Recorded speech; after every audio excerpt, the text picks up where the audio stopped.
प्रिय दोस्तों, नमस्कार। मन मस्त हुआ फिर क्या बोले, मेरा साहिब है घर माही, बाहर नैना फिर क्यों खोले। मन मस्त हुआ फिर क्या बोले, इसी पर हम वीडियो में बात करेंगे। उससे पहले अगर आप चैनल पर नए हैं तो सब्सक्राइब भी करें, वीडियोस को लाइक भी करें, जो पसंद आए उसे शेयर ज़रूर करें और पूरा सुने वीडियो को, तो आप अधिक से अधिक लाभ उठा पाएंगे। संत कबीर, हम चलते अपनी वीडियो की तरफ। संत कबीर कह रहे हैं मन मस्त हुआ। उनका एक बड़ा प्रसिद्ध ये भजन है, सत्संग का भी बड़ा गहरा विषय है। क्या मन मस्त हुआ फिर क्या बोले, मेरा साहिब है घर माही, बाहर नैना क्यों खोले। मन मस्त हुआ फिर क्या बोले। कई सारी इसकी पंक्तियां हैं, तो इसका मूल अर्थ क्या है इस भजन का, इसको आप जरूर सुने। मन मस्त हुआ फिर क्या बोले, इतनी अद्भुत बात है, इतनी अद्भुत बात है। ये सबसे ऊंचा स्तर है, यही सिद्धि की अवस्था समझे। मन, अभी हम सामान्य मनुष्य जो होते हैं, सामान्य जीवन, सामान्य मनुष्य होने का मतलब क्या, जो खाने पीने इसी को जीवन समझते हैं। वैसे तो बहुत बड़े बड़े करोड़पति भी ऐसे हैं और एकदम गरीब से गरीब व्यक्ति भी ऐसा है जो बस खाने पीने यहाँ एकदम जी लेने को, उसी में सुखी दुखी होते रहेंगे, उसी को सब कुछ समझते हैं। ऐसे लोग कई हैं, ये सामान्य है, वे सारे सामान्य हैं। इन सबको सामान्य मनुष्य कहा जाता है। तो बस भी ये समझते हैं कि जो भी हमारी भौतिक सुख सुविधाएं, फिजिकल रियलिटी, उनको पूरा कर लें बस सब कुछ हो जाएगा, शायद फिर हमें दुख ना मिले। क्योंकि हम खोज तो हमेशा सुख को रहे हैं, सच्चे आनंद को। यकीन मानिए, आप जो भी कर रहे हैं, अभी कुछ भी करते हो, आप पढ़ाई करते हो, नौकरी करते हो, शादी करते हो, बच्चे पैदा कर रहे हो, आप बड़े से बड़ा बिजनेस कर रहे हो, कोई व्यापार कर रहे हो, आप खूब नाम कमा रहे हो, आप कर केवल एक काम रहे हैं। आप साइंटिस्ट हो, चीज़ों को खोज रहे हो, आप ब्रह्मांड को खोज रहे हो, आप केवल एक चीज कर रहे हैं, और वो असली सुख की तलाश, सच्ची सुख की तलाश। मन, याद रखिए, मन वो भौरा है जो जब तक शांत नहीं होगा, जब तक चुप नहीं होगा, जब तक वो मस्त नहीं हो जाता। इसलिए तो ये भजन है, मन मस्त हुआ फिर क्या बोले। मन बो इसका आप अर्थ पता है क्या है। मन बोलता ही रहता है हम सबका, कोई ना कोई विचार। आप खाली लेटे होंगे, कुछ ना कुछ विचार चल रहे होंगे। आप कुछ काम कर रहे होंगे, कुछ ना कुछ विचार तो चलता ही रहता है, कुछ ना कुछ तो चलता ही रहता है। खाली बैठे होंगे, जब आप कुछ, आप सोचें आप थोड़ी देर खाली बैठते कुछ नहीं करते, तो फिर मन किसी ना किसी चीज़ में चला जाएगा। या तो भविष्य की किसी चीज़ में, सपनों में खो जाएगा भविष्य के, या पुराने जो आपने अभी तक जीवन के अनुभव थे उनमें खो जाएगा। क्यों, यही मन का बोलना है, ये मन की बकबक है, लगातार चल रही है, और इससे हमारी ऊर्जा खर्च होती है। बहुत अधिक मात्रा में शरीर की ऊर्जा खर्च होती है, याद रखिए, बहुत अधिक मात्रा में शरीर की ऊर्जा खर्च होती इन सब चीज़ों से। तो मन मस्त हुआ, मन मस्त हो जाने का मतलब बड़ा गहरा है। मन ही तो सब कुछ है, संतो मन सबको भरमाए। मन ही आपन जगत बनाकर, मन ने ही अपने मन से संसार खड़ा कर लिया। हट हर घर आया जाया, जहां चाहे मन वहां गया, संतों मन सबको भरमाए। ये मन ही सबको भ्रमित किए हुए है।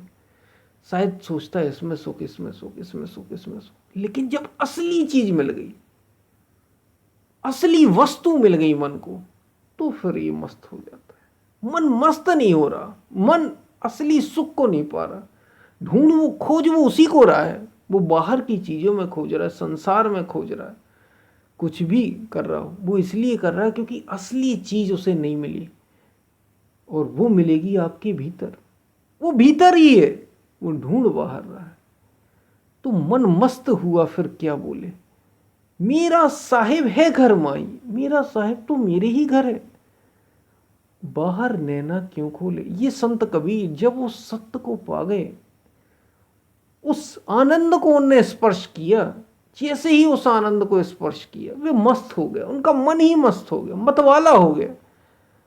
उसी खुशी में, उसी खुशी का ये भजन भजन है कि मन मस्त हो, अब क्या बोले। और फिर उनने पाया कि मन चुप हो गया। जो मन की भाग दौड़ लगी थी, कल क्या होगा, कल क्या होने वाला है, अरे मैंने तो ऐसा कर दिया, अभी तक मैंने ऐसा जीवन जिया, सब खत्म हो गई। ऐसा क्या पा लिया,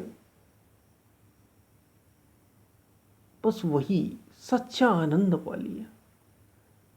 तो मन चुप हो गया। अब वो जो हो, कल क्या होगा कल की देखेंगे, हम आज में जिएंगे, और आज में ही नहीं, बस केवल इस क्षण जिए। ऐसा हो जाता है जब मन मस्त हो जाता है, फिर कुछ नहीं बोलता, मन मस्त हो जाता है, फिर चुप हो जाता है। मेरा साहिब है घर माई, असली आनंद जो परमात्मा, जो ईश्वर है, उससे ही तो सब जुड़ा है। वास्तविक जो सत्य है, वास्तविक जो आनंद है, वो भीतर ही था। मेरा साहिब है घर माई, फिर बाहर नैना क्यों खोले, फिर बाहर क्यों, किसका इंतजार करूं, किसको देखूं, भीतर ही मस्त है कबीर। उसका मन मस्त हो गया। कबीर मन निर्मल भया, ऐसी गंगा नीर, जैसे कि गंगा नीर, पाछे लागा हरि फिरे। कहत कबीर कबीर, वो परमात्मा पीछे पड़ गया। अब पहले तो हम परमात्मा के पीछे पड़े थे कि वो हमें मिल जाए, परमात्मा मिल जाए, परमात्मा मिल जाए, ताकि हम असली सुख को जान सकें, असली सुख क्या उसका अनुभव कर सकें। दुनिया की जो सुख है ना, संसार के सुख, वो तो आज सुख है कल दुखी हैं, आज सुख है कल दुखी हैं, और अंत हो जाना है। यहाँ जो भी सुख, मान लीजिए कोई हमेशा भी सुख है, पैसे के सुख में है, सुकून में है, तो भी उस सुख का अंत तो हो ही जाना है। बड़े भाग्यशाली हैं वे जिनको ये जानने का अवसर मिलता है, नहीं तो लोग तो जीवन यूं ही बीत जाता है। मरने की घड़ी आ जाती है जब, तब उन्हें होश आता है कि हमने तो कुछ किए ही नहीं, हमने तो सब गवा दिए। तो मन ये समझ में तब आता है, और ये सच्चाई अंत तक समझ में नहीं आ पाती। तो जिसको आ गई वो भीतर की ओर मुड़ जाता है, और उसका मन ऐसा निर्मल हो जाता है कि फिर परमात्मा ही उसके पीछे, उस सत्य अस्तित्व, एक तरीके से संत कबीर कह रहे हैं। पहले तो अनुभव होते नहीं थे, पहले कुछ भी भीतर से अनुभव नहीं होता था, पहले तो मन बकबक अपनी लगाए रहता था। अब ये उस जो अगम है, अगोचर है, वो अनुभव उसके भीतर आने लग गए।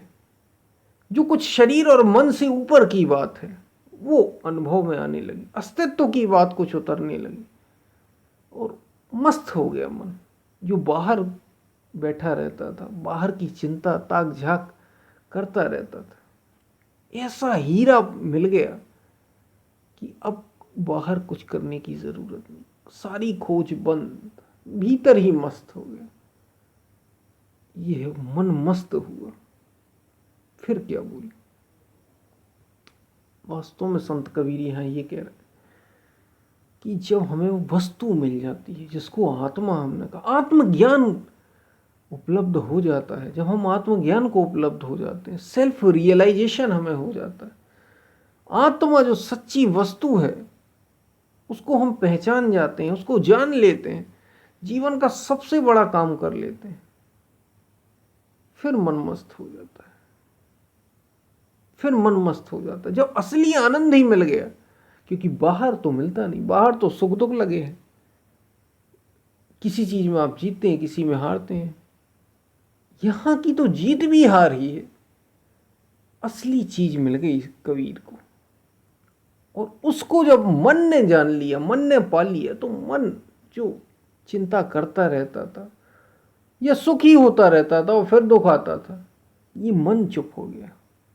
मन, और इसी मन ही शांत, मन ही चुप हो गया, मन बंद हो गया, यूं कहें मन मर ही गया एक तरीके से, या दूसरे शब्दों में मन मस्त हो गया। अब ये कोई बकबक नहीं करता, मन के जो विचार हैं सब शांत हो गए, सब सारी दौड़ी खत्म हो गई। क्यों?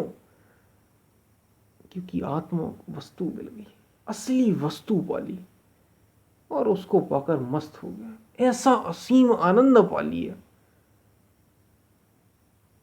ऐसा असीम आनंद जिसकी कोई सीमा ही नहीं।